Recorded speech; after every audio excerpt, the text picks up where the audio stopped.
yo les hago acá una pregunta. Para que un tejido tome el nombre de cáncer, ¿qué tiene que pasar? ¿Qué características debe tener ese tejido o célula? Bueno, Eso es elemental básico para que se sabe. la Claro. metaplasia. Otra. ¿Por qué se produce el cáncer en el cáncer de cerdo? ¿Qué hace el E6 y el 7? Prolifera. Inhibe a las células supresoras del cáncer. Ajá, de proliferación. O sea, y eso hace que ellas puedan continuar Su proliferación. reproduciéndose y no morir, ¿no? Sí. Entonces el cáncer de endometrio viene a ser como sea, la lesión del tejido endometrial en la que las células se multiplican eternamente, son capaces de dar metástasis, Sí. ¿Qué más? No hay apoptosis, ¿no? Esas son las características básicas. ¿Verdad? Entonces sí estamos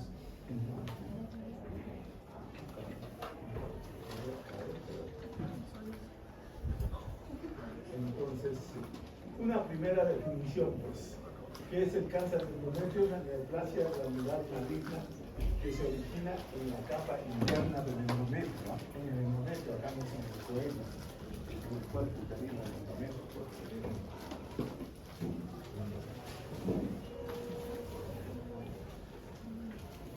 ¿Ya? Entonces, tenemos que conocer las capas del endometrio.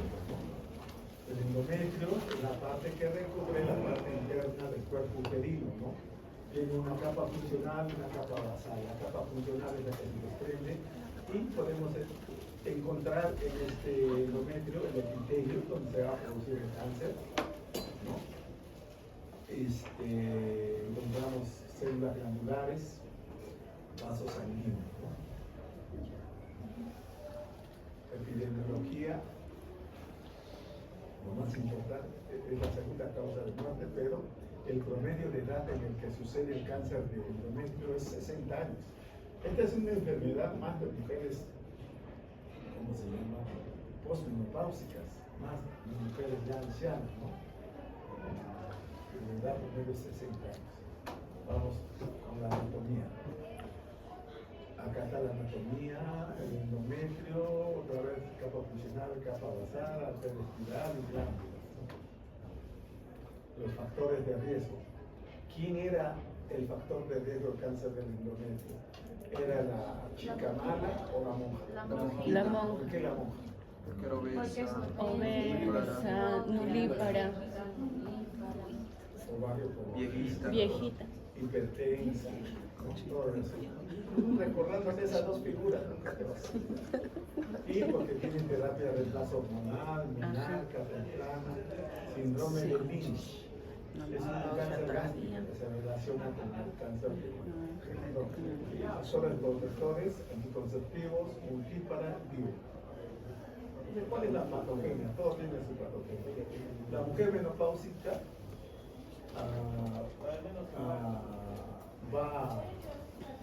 va en sus adipocitos, bueno, va a producir androstenediona y esta va a ir a los adipocitos.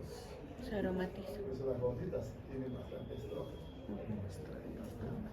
Y en el estrógeno se va a convertir en estrona, que es un tipo de estrógeno. Esta va a disminuir la proteína transportadora de hormonas esteroidales y va a haber un aumento de estroma libre. Ese estroma libre, a través de las arterias espirales, estimula el endometrio y se produce una hiperplasia endometrial. Esta evoluciona a cáncer endometrial. Tanto esterodiona, los adipocitos, hay menos proteínas transportadoras de hormonas esteroidales, aumenta el estroma libre y hay más estimulación endometrial. ¿Recuerdan que nosotros hablamos una célula normal, una célula cancerosa y en el medio lesiones? Acá pasa lo mismo. Células normales endometriales, cáncer de células endometriales y hay unas lesiones. ¿Cuáles son esas lesiones? Las hiperplasias, ya sean simples, complejas, con atipia o sin atipia. Ese es el camino que recorre, como el que vimos en el cáncer de cervix, dijo uno, microtis, leve, moderada, severa, acá abajo, hiperplasia, simple, compleja, atipia, cáncer. Esas son, primero hay lesiones, ¿no? Un camino de las lesiones.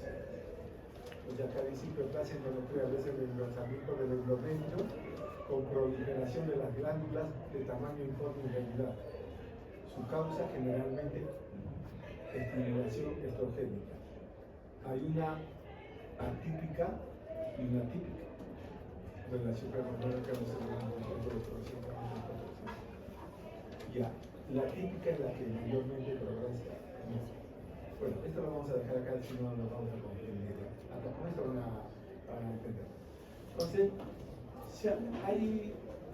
la patogénesis se relaciona algunas veces, o la mayoría de las veces, con el estrógeno, como les he dicho, la patogenia, ¿no?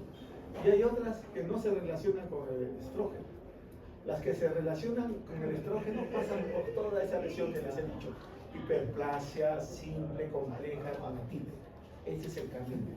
Pasito a paso por una escalera. Miren acá. Endometrio proliferativo. Ven acá. Su puntero. Miren, en el tipo relacionado al estrógeno, un endometrio proliferativo, ¿no es cierto? Pero hace que crezcan muchas células glandulares. Ya es una hiperplasia simple. Pero hay tanto que todo el estroma casi lo cubre, ya se llama compleja. Pero dentro de estas células son irregulares, no son normales, o sea, núcleo grande, irregular, vacuola, todas esas cosas, ya eso se llama atípica. Y acá continúa hasta convertirse en un carcinoma endometrioide. Ese es en el tipo 1, relacionado al estrógeno. Ese camino es el que sigue. ¿Por qué es este cáncer? Este que estoy señalando.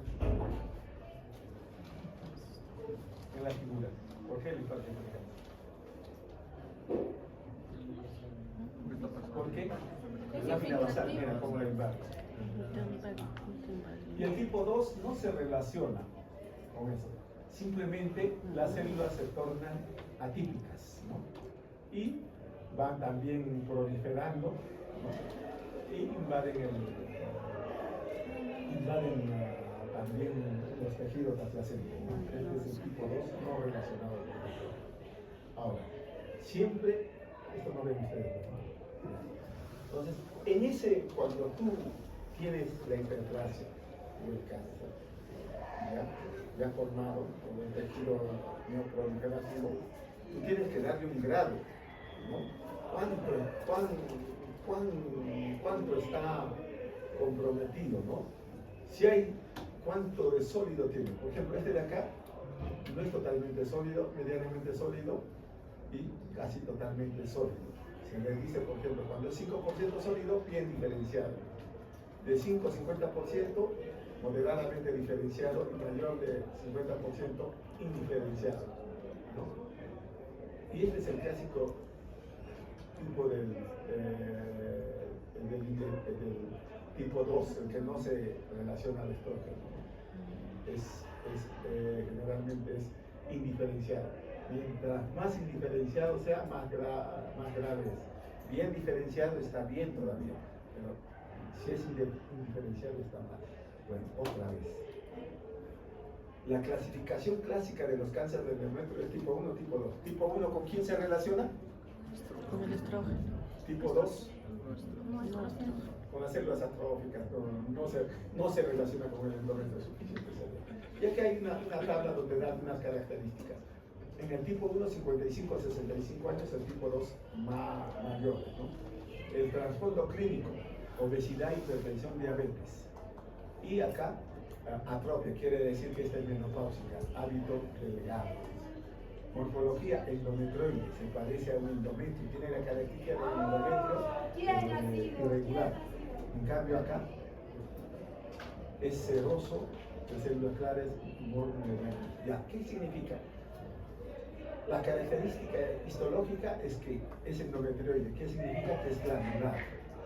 El tipo 1. El tipo 1 este tipo granular. El tipo 2, la histología, las células son cerosas, las células claras y tumor mulleriano. Vamos a ver ahorita un ejemplo. El precursor, hiperplasia en el tipo 1 y en el tipo 2 es carcinoma intraepitelial. En el epitelio se origina en el tipo 2. No es en las glándulas solo, en las glándulas, es en el epitelio atrófico, ¿no? Luego, genes mutados, el PT, el GenCaraz, el P53, acá también está el P53. En el tipo 2 también está el P53, el PIK3. Ahorita les voy a decir qué significa esto, porque esto es lo que confunde a los muchachos cuando leen. ¿Qué será el PIK3AE, el PBXY7, etc.? Ahorita vamos a ver. Y el comportamiento es de crecimiento lento del tipo 1 y el tipo 2 es agresivo. O sea, ¿cuál es de peor pronóstico? ¿Tipo 1 o tipo 2? Tipo 2. La clasificación está histológica: endometrioide, adenocarcinoma endometrioide, mucinoso, seroso o carcinoma de células claras. ¿Ya? Entonces, ahí no nos dice nada, ¿no? Pero acá vamos a ver. De estos tres, ¿cuál les parece que es un carcinoma endometrioide? ¿El primero de arriba, el segundo de arriba o el de abajo? El primero de arriba, ¿no? Ahí están las glándulas, ¿verdad? Están sus orificios, todo. Esta es una glándula, esta es su orificio. Entonces, este es un carcinoma endometrioide, ¿no? Este es un seroso. Y este es uno de células claras, ¿no? ¿Cuál es el de células claras? Es más común en el tipo 1 o tipo 2? Tipo 2. Entonces, por lo tanto, ¿cuál será más grave? ¿El endometrioide o el seroso? ¿O el de células claras? Células claras. El de células claras. ¿Lo dicen células claras? Paciente claro. Ya. ¿Se acuerdan esas letras que hemos visto de antes? Para entender eso, tenemos que entender primero qué son mutaciones genéticas. En simples palabras y sencillas, una mutación genética es un cambio en la secuencia de ADN, tanto eliminándolo, agregándolo o reemplazándolo. ¿Se acuerdan? Esto deben acordarse, el ADN, guanina, citosina, adenina, en biología lo llevaron. Entonces, estos pueden mutar. ¿Qué quiere decir? Pueden eliminarse estas bases nitrogenadas o pueden insertarse, miren. No le correspondía estar en este ADN, pero ellos se han salido o se han metido, ¿no? O puede reemplazarse, ¿no? Todo esto va a producir una mutación, ¿no? Una mutación. Esta mutación va a producir un protoncogen o un oncogen. ¿Ya? La mutación produce un oncogen o protoncogen. Entonces, pero el organismo, la célula es muy sabia, tiene sus células inhibidoras o reparadoras de las mutaciones, como cuál, como el P53, el retinoblastoma. Esas son las células, ¿cómo se llama? Inhibidoras de los oncogenes, ¿no? Acá está la señal de crecimiento, le dice crece, crece, ha habido alguna mutación de estas y se vuelven imparables, crecen sin medida, ¿no? Entonces se forman un protoncogen. El gen mutado es un protoncogen. Y ahí están los genes supresores que deben eliminar a estos. Y como no los eliminan, en el caso del CERN, el P53 y el retinoblastoma, lo van a eliminar a estos dos, y entonces va a formarse la célula cancerosa, ¿no? Entonces, ¿qué genes supresores hay? El PTEN, el CARAS, P53, el retinoblastoma. Hay varios, pero estos son los más importantes de esta materia. Entonces, antes solamente había la clasificación clínica, tipo 1, tipo 2, y la clasificación histológica. Ahora ya hay una clasificación molecular. Y ya son tiempos de ustedes estos, ya olvídense, nosotros, yo cuando estudiaba la clínica, ¿qué le duele acá? Dolor, eso, ya, no ahondamos digamos, en la histología. Ahora se ahondó después, pero ahora viene la parte molecular. Tienen que saber que ya está de moda. Hay una clasificación molecular, ¿no? ¿Cómo es esa clasificación molecular? Se refiere a la clasificación del gen que está involucrado. O sea, acá hay una clasificación que lo divide en 4, ¿no? Los ultramutados que tienen que ver con el gen pole, ¿no? El gen pole es el que va, ¿cómo se llama?, a hacer que se produzcan muchas mutaciones. Los hipermutados, que son los microsatélites, ¿no? Ahorita vamos a ver qué es eso. Los tumores de baja radiación y los de alta radiación. Acá está el P53. Cuando ninguno de estos está, se llama el gen. Yo les he dicho eso, pero ahora se ve bien ahí, no se ve muy grande. ¿Cómo lo agrando? Un día completo. Esta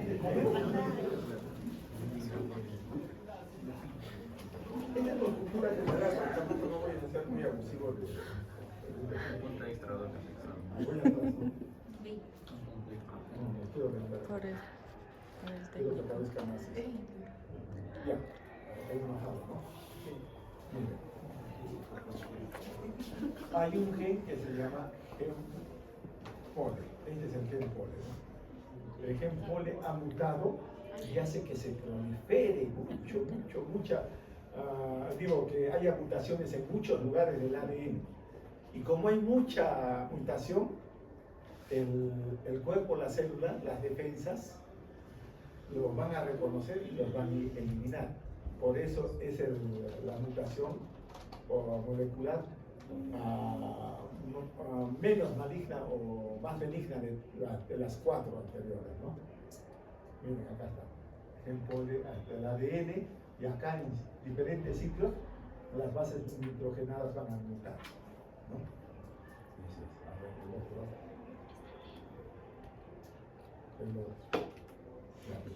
Acá miren, tenemos el ADN, un gen, acá tenemos las bases nitrogenadas, y justo en un lugar de estos se destruyen 2 bases nitrogenadas. Entonces va a venir el ARN metilador y lo va a reparar, ¿no? Por eso se dice que estos son satélites y se relacionan esta mutación genética a los microsatélites. Estos son los microsatélites, ¿no? Cada palito. No le dicen bases nitrogenadas sino microsatélites.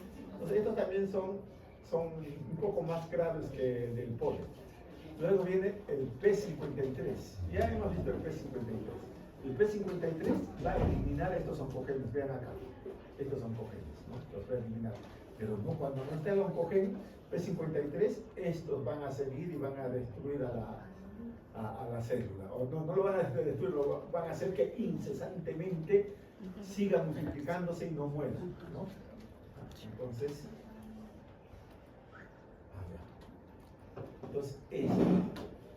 el gen pole va a mutar muchas bases nitrogenadas y va a hacer que ¿cómo se llama? Las defensas, las células de las defensas, las células inmunitarias las destruyan. La inestabilidad de microsatélites, o sea que se pierde bases nitrogenadas, va a haber un reparador, ¿no? Cuando no hay reparador, pues va a convertirse en ¿qué se convierte una célula mutada?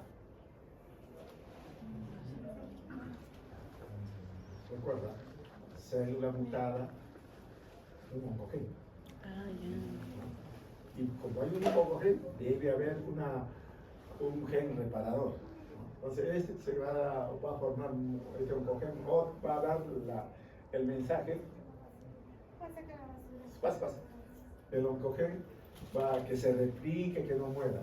Y el P53, que no va a poder eliminar al oncogen, va a hacer que continúe la proliferación y la apoptosis.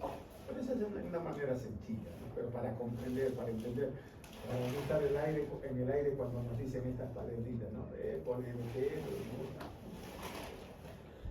El cuadro clínico, la meteorragia, el sangrado vaginal después de la menopausia, dolor pélvico y pérdida de peso. Hay un hecho fundamental que nunca deben olvidar ni para el examen ni para la vida práctica. ¿En qué personas es más frecuente el cáncer de endometrio? Las viejas, Más 60 obesas. años, 50, 70, 60 en promedio. Pues toda mujer que viene por sangrado después de la menopausia, los primeros tienen que pensar cáncer de endometrio, cáncer de endometrio, ¿no? Cáncer de endometrio. Eso siempre, ¿ah? Bueno, metodología, sangrado vaginal, ortopédico, pérdida de peso. Acá está. Ya no voy a seguir, pero ya sabemos. Este es el típico, el perfil de sospecha.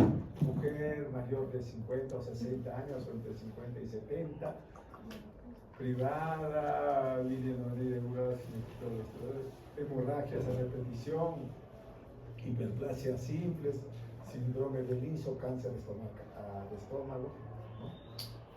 Gastrointestinal, mejor dicho. Pues la monjita nos va a ayudar. El diagnóstico, identificar la edad, el factor de riesgo, obesidad, la clínica, el sangrado menstrual. Entonces, cuando hay sangrado menstrual, hacer el ultrasonido. Cuando vean su literatura van a decir muchas veces sospechar en menopáusicas mayor de 3 milímetros, es verdad, y en posmenopáusicas mayor de, premenopáusicas mayor de 8, 10, ¿no? Pero en líneas generales esto es, premenopáusicas mayor de 10, posmenopáusicas mayor de 5 milímetros, el grosor endometrial en la ecografía.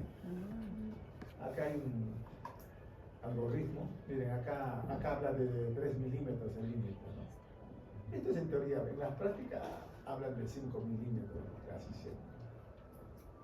Entonces, cualquier una de estas puede ser la pregunta. Entonces, haces la ecografía y si viene sangrado, lo primero que tienes que indicar es una biopsia, ¿cómo se llama? Una biopsia de endometrio, o si no, una histeroscopía, ¿no? Una histeroscopía. Ya, estadiaje de la FIGO. Este es la FIGO, el estadiaje del 2009. Está muy sencilla, muy sencilla. 1, confinado al útero, 2, al cervix, 3, a las otras partes, ¿no? Cuerpo, vagina, parametros, ¿no? Y compromiso del ganglio pélvico, 4 umbrales de vejiga. Entonces, y el estadio 1 se divide en 1A, 1B, 50, menos del 50%, más del 50%. Dentro de todos los estadiajes de los cánceres, el más sencillo es el cáncer de endometrio. Ya, pero hasta ahí estaba bien, uno se memorizaba. Ahora, con lo que ha aparecido, un minutito. Ya, con la aparición de la clasificación molecular, se ha complicado. Sí, voy a contestar. Sí, aló. Sí, dígame. Estoy en clases.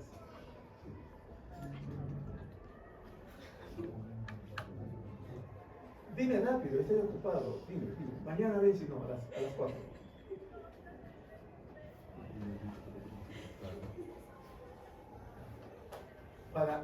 Para el dolor, ponte pues un diclofenaco con una ampolla. ¿Ya? Acá no te puedo ir. Otra vez.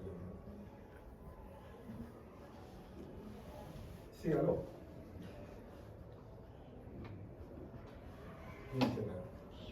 Ya.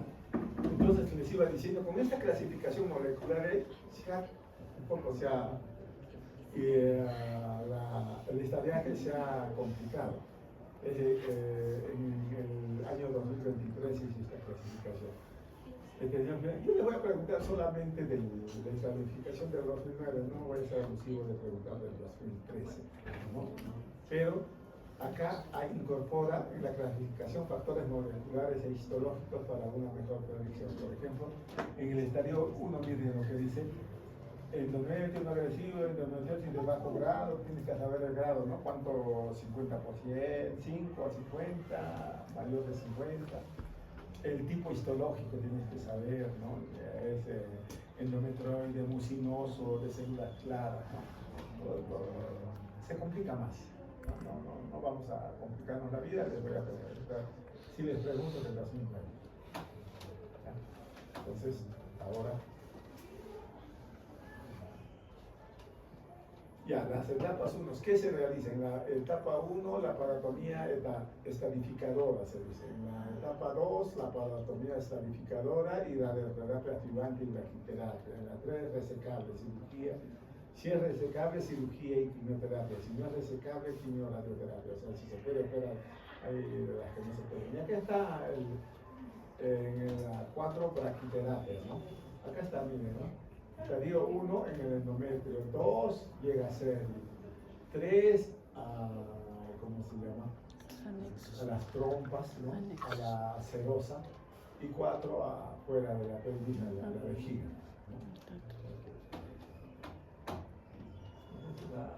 Ese estaría así, se debe. Tratamiento quirúrgico, terapia sistémica. Entonces, ¿cuál es de los medicamentos clásicos? El carboplatino y el paclitaxel. Ellos van a actuar destruyendo esas bases nitrogenadas, los protoncogenes de las bases nitrogenadas, ¿no? Ese es su trabajo. Después hay otros más. Y pembrolizumab. Ya. Tratamiento, terapia hormonal. Sobre todo la terapia hormonal se da cuando son lesiones, cuando hay hiperplasia simple, compleja, con atipia o sin atipia, ¿no? Ahí puede salir la progesterona, ¿no? Hay diferentes, la hidroxiprogesterona es la que más se usa. Cuando son hiperplasia, cuando es cáncer ya no, se utilizan los otros medicamentos, ¿no? El Pembrolizumab, Paclitaxel, Cistatin. Acá está, ¿no? El estado de hidroxiprogesterona y megestrona. Y la braquiterapia también está indicado en estos casos, sobre todo en los estadios 3 y 4, que son como unos ganchos que se ponen dentro de la vagina y que producen rayos y elimina las células cancerosas. Bueno, ya estamos terminando. Vigilancia, examen físico, incluida la pelvis, durante 3 años se tiene que vigilar. Luego cada 6 a 12 semanas hasta el 5º año. Luego anualmente. Supervivencia promedio, estadio 1 y 2, tiene buena supervivencia, 70-95%. Estadio 3 o 4, 10 a 60%. Y algunas conclusiones, ¿no? Que ya lo leeré. Uno, ¿cuál es el cáncer? El cáncer del endometrio es uno de los tipos, dice el tipo más común, debe decir uno de los tipos más comunes del útero, y afecta mayormente a mujeres postmenopáusicas. Mujer que está en menopausia y sangra, probablemente cáncer de endometrio. Y el principal factor de riesgo es la exposición a estrógenos exógenos, ¿no? Estrógenos exógenos. Sin oposición con progesterona. La estadificación ya pasó, está pasando el olvido de la FIGO del 2009, ahora está la FIGO del 2023, que incorpora características histológicas y genómicas. El tratamiento estándar en las primeras etapas es cirugía con histerectomía y algunos casos de hiparenectomía. El pronóstico es favorable, muy favorable en estados tempranos. Y acá hay unas preguntitas, a ver. Los pacientes que reciben reemplazo hormonal solo de estrógenos tienden a desarrollar cáncer de endometrio. Muy sencillo. Ahí, pero creo que en las diapositivas que les he enviado también con preguntas, creo, lo revisan. Los factores de riesgo de una afección que aumente el riesgo de carcinoma del endometrio incluyen ciclos. ¿Cómo son los ciclos? ¿Ovulatorios o anovulatorios? Acá, ¿cómo se ven? Anovulatorios. Terapia de reemplazo Hormonal. Síndrome de Lynch. ovario poliquístico también tiene riesgo de Sí, producir de cáncer. ovario poliquístico también. Y tumor de las células de la granulosa. Bueno, ya la tercera está la respuesta. No sé, ¿alguna pregunta de cualquier lugar? ¿Nada? Ya, pues entonces. Suerte, pues. Doctor, disculpe, Ya. con respecto al Papa Nicolau, ¿qué condiciones debe tener nuestra paciente o nosotros cuándo debemos citar a nuestra paciente, cuando ya terminó de menstruar o en qué momento Ya. deberíamos Y el informar? Papa Nicolau, ¿cuál es la, cómo se llama, la frecuencia con que se debe realizar el Papa Nicolau? Ya, primero, ¿a quiénes se debe realizar el Papa Nicolau? Algunos dicen que, en teoría, ¿no? Dicen que después de 3 años. Y esto es controversial. Otros también dicen no solamente después de 3 años, dicen, ¿cómo se llama? A los 21 años se debe tomar Papa Nicolau. Ese es uno. ¿Por qué? Porque el papilomavirus siempre está en las mujeres. Por eso, esta es pregunta de examen, yo les iba a hacer, pero esto. Mujer de 28 años, viene por una prueba molecular. Según el protocolo del MINSA, ¿se le debe realizar sí o no? La prueba molecular, el test de Covas. No, a partir de 30. Muy bien, está bien. A partir de 30, dice. Pero acá, ¿qué sucede? Se toman a los 21, a los 25. Y siempre les va a aparecer después el ADN del papilomavirus, porque por ejemplo, 2, 4, 5, 6, de nosotros 6, uno nomás no tiene papilomavirus, no tiene su test de Covas, va a salir negativo. Y ese es el mío, de ustedes. Entonces, ¿qué hace ahí? Todo es comercial, ahí comienzan a vender de vacuna, el inmunocal, negociazos se ha hecho eso. Todos preguntan, también, ¿y tú qué vas a hacer? ¿Verdad que te asusta? Tengo, mejor hago algo. Porque no eres un gran científico que hace caso de eso, ¿no? Pero esa es una pregunta a los 30 años por el programa, ¿no? Porque todas las mujeres tienen, casi todas, el 80% tienen programa. Ya, el Papa Nicolau, en teoría debe hacerse cada 3 años si sale negativo. O algunas personas dicen cada año por 3 veces. Si se hace 3 veces negativo, ya no se hace en 5 años. Entonces, ahí hay uno lo que dice la OMS y otro lo que dice ¿cómo se llama? El MINSA. O sea, ¿con cuál nos quedamos? ¿No? El MINSA dice cada 3 años. No, el CNN, el OMS dice cada año y el MINSA dice cada año y la OMS cada 3 años. Entonces, eso es, de acuerdo a tu literatura. ¿De cuál te van a preguntar? Yo soy el que tengo. Yo no voy a preguntar, ahí les voy a preguntar. Ya, eso es. Otro más claro que te diga. Ya. ¿Otra pregunta? ¿Ninguna? Bueno, gracias por todo.